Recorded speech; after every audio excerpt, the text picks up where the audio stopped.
ನಮಸ್ಕಾರ, ನಾನು ಪ್ರಸನ್ನ ದೊಡ್ಡಗುಣಿ. ಚಾಲುಕ್ಯ ನ್ಯೂಸ್ಗೆ ಸ್ವಾಗತ. ಇಲ್ಲಿ ಸಾಯುವ ಜೀವಗಳಿಗೆ ಬೆಲೆ ಇಲ್ವೇನ್ರಿ ಅನ್ನುವ ಬೇಸರದ ಮಾತುಗಳನ್ನು ಆಡ್ತಾರೆ ಇಲ್ಲಿನ ಸ್ಥಳೀಯರು. ಕಾರಣ ಏನು ಗೊತ್ತಾ ವೀಕ್ಷಕರ? ಏನೂ ಇಲ್ಲ, ಎತ್ತಿನಹೊಳೆ ಯೋಜನೆ ಹಾಗೆ ರಾಷ್ಟ್ರೀಯ ಹೆದ್ದಾರಿಯ ಯೋಜನೆ ನಡೀತಾ ಇದೆ. ಅವೈಜ್ಞಾನಿಕವಾದ ಕಾಮಗಾರಿಗಳನ್ನ ಮಾಡ್ತಾ ಇರೋದ್ರಿಂದ ಪ್ರತಿನಿತ್ಯ ಒಂದಲ್ಲ ಒಂದು ಅಪಘಾತಗಳು ಸಂಭವಿಸ್ತಾ ಇದೆ. 10 ಜನ ಸಾವನ್ನಪ್ಪಿರುವಂಥ ಉದಾಹರಣೆಗಳನ್ನು ನೋಡ್ತೇವೆ. ಕೈ ಕಾಲುಗಳನ್ನ ಮುರಿದುಕೊಂಡು ವಿಶೇಷ ಚೇತನರಾಗಿರುವಂಥ ಘಟನೆಗಳನ್ನ ನೋಡ್ತಾ ಇದ್ದೇವೆ. ವೀಕ್ಷಕರೇ, ಗುಬ್ಬಿ ತಾಲೂಕಿನ ನಿಟ್ಟೂರು ಹೋಬಳಿಯ ದೊಡ್ಡಗುಣಿ ಹಾಗೂ ಕೊಂಡ್ಲಿ ಕ್ರಾಸ್ ಮಧ್ಯದಲ್ಲಿರುವಂತಹ ದೇವರಹಟ್ಟಿ ಅನ್ನುವಂತಹ ಒಂದು ಜಾಗದಲ್ಲಿ ರಾಷ್ಟ್ರೀಯ ಹೆದ್ದಾರಿಯ ಮಧ್ಯಭಾಗದಲ್ಲಿಯೇ ಎತ್ತಿನಹೊಳೆ ಕಾಮಗಾರಿ ಯೋಜನೆ ಕೂಡ ನಡೀತಾ ಇದೆ. ಈಗಾಗಲೇ ಬಹಳ ವರ್ಷಗಳಿಂದಲೂ ಕೂಡ ಈ ಯೋಜನೆ ನಡೀತಾ ಇದ್ರು ಕೂಡ ಅವೈಜ್ಞಾನಿಕವಾಗಿರುವಂಥದ್ದು. ಬೇಗನೆ ಕೆಲಸವನ್ನ ಮಾಡ್ತಾ ಇಲ್ಲ, ರಸ್ತೆಗಳನ್ನ ಸರಿಯಾಗಿ ಬಿಡ್ತಾ ಇಲ್ಲ. ಹಾಗಾಗಿ ರಾತ್ರಿಯ ವೇಳೆ ಬರುವಂತ ವಾಹನ ಸವಾರರು ಯಾವ ಕಡೆ ಹೋಗಬೇಕು ಅನ್ನುವಂಥದ್ದೇ ದೊಡ್ಡ ಸಮಸ್ಯೆ ಆಗ್ತಾ ಇದೆ. ಹಾಗಾಗಿ ಪ್ರತಿನಿತ್ಯ ಒಂದಲ್ಲ ಒಂದು ಅಪಘಾತಗಳು ಸಂಭವಿಸ್ತಾ ಇದೆ. ಸಾವುಗಳ ಸಂಖ್ಯೆ ಹೆಚ್ಚಾಗ್ತಾ ಇದೆ. ಕೈ ಕಾಲುಗಳನ್ನ ಮುರಿದುಕೊಂಡುವವರ ಸಂಖ್ಯೆ ಕೂಡ ಜಾಸ್ತಿ ಆಗ್ತಾ ಇದೆ. ಇದೇ ರೀತಿ ನಿನ್ನೆ ರಾತ್ರಿ ಕೂಡ ದ್ವಿಚಕ್ರ ವಾಹನ ಸವಾರನಿಗೊಬ್ಬನಿಗೆ ಕಾರೊಂದು ಗುದ್ದುಕೊಂಡು ಹೋಗಿರುವಂತಹ ಘಟನೆ ನಡೆದೋಗಿದೆ. ಕಾರು ಕೂಡ ನಿಂತಿಲ್ಲ, ಕಾರ್ ಎಲ್ಲೋಯ್ತೋ ಗೊತ್ತಿಲ್ಲ.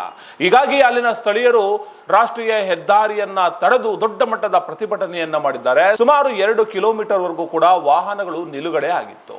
ಕಾರಣ ಇಷ್ಟೇ, ಅವೈಜ್ಞಾನಿಕವಾದಂಥ ಕಾಮಗಾರಿಯನ್ನ ಮಾಡಿರುವಂಥದ್ದು. ರಾತ್ರಿಯ ವೇಳೆ ಬಂದರೆ ವಾಹನಗಳು ಎಲ್ಲಿ ಹೋಗಬೇಕು ಅನ್ನೋದ್ರ ಬಗ್ಗೆನೇ ಗೊತ್ತಾಗದಂತಹ ಪರಿಸ್ಥಿತಿ ಈ ಭಾಗದ ಜನರಿಗೆ ನಿರ್ಮಾಣ ಆಗ್ತಾ ಇದೆ. ದ್ವಿಚಕ್ರ ವಾಹನದಲ್ಲಿ ಓಡಾಡುವಂತಹ ಸವಾರರಂತೂ ಜೀವವನ್ನ ಕೈಯಲ್ಲಿ ಹಿಡಿದುಕೊಂಡು ಹೋಗುವಂತಹ ಸ್ಥಿತಿ ನಿರ್ಮಾಣ ಆಗ್ತಾ ಇದೆ. ಯಪ್ಪ, ಇಲ್ಲಿಂದ ನಾವು ಮನೆಗೆ ಹೋದ್ರೆ ಸಾಕು ಅನ್ನುವಂತಹ ಸ್ಥಿತಿ ಇದೆ. ಎಲ್ಲಂದ್ರಲ್ಲಿ ರಸ್ತೆಗಳನ್ನ ಕೆರೆಯುವಂತಹ ಸ್ಥಿತಿಗಳಾಗ್ತಾ ಇದೆ. ಡಿವೈಡರ್ಗಳನ್ನ ಸರಿಯಾಗಿ ಹಿಡ್ದಿರುವಂತದ್ದಾಗ್ತಾ ಇದೆ. ಎತ್ತಿನಹೊಳೆ ಯೋಜನೆ ಕಾಮಗಾರಿ ಬಹಳ ದಿನಗಳಿಂದ ನಿಧಾನಗತಿಯಲ್ಲಿ ನಡೀತಾ ಇರೋದ್ರಿಂದ ರಸ್ತೆ ಸವಾರರಿಗೆ ದೊಡ್ಡ ಕಿರಿಕಿರಿ ಸೃಷ್ಟಿಯಾಗ್ತಾ ಇದೆ. ನೆನ್ನೆಲ್ಲ ಎಷ್ಟೆಲ್ಲ ರಂಪಾಟಗಳಾಗಿದೆ ಗೊತ್ತಾ? ನೀವೇ ನೋಡಿ.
ಜೀನಿ ಸ್ಲಿಮ್ ತಗೊಳಕ್ಕೆ ಸ್ಟಾರ್ಟ್ ಮಾಡಿದ್ನೋ ಅವಾಗ ಮಂತ್ಲಿ ಪೀರಿಯಡ್ಸ್ ಆಗ್ತಾ ಇದ್ದೀನಿ. PCOD ಪ್ರಾಬ್ಲಮ್ ನಾರ್ಮಲ್ ಆಗಿದೆ, ಥೈರಾಯ್ಡ್ ನಾರ್ಮಲ್ ಆಗಿದೆ. ಪೀರಿಯಡ್ಸ್ ಎಲ್ಲ 6 ಮಂತ್ ಆದ್ರೂ ಆಗ್ತಾ ಇದ್ದಿಲ್ಲ, ಇವಾಗ ರೆಗ್ಯುಲರ್ ಪೀರಿಯಡ್ಸ್ ಆಗ್ತಾ ಇದೆ. ಜೀನಿ ಸ್ಲಿಮ್ ನ ಯೂಸ್ ಮಾಡಿ 8 ತಿಂಗಳಲ್ಲಿ 55 kg ಸಣ್ಣ ಆಗಿದ್ದಾರೆ. ಜೀನಿ ಸ್ಲಿಮ್ ತಗೊಳ್ಳಿ, ಬೇಗ ಸಣ್ಣ ಆಗ್ತೀರಾ, ಫ್ಯಾಟ್ ಲಾಸ್ ಆಗ್ತದೆ. ಜೀನಿ ಸ್ಲಿಮ್ ನ ಯೂಸ್ ಮಾಡಿ 100% ಯಾವುದೇ ಸೈಡ್ ಎಫೆಕ್ಟ್ ಇಲ್ದಂಗೆ ಸಣ್ಣ ಆಗ್ತೀರಾ.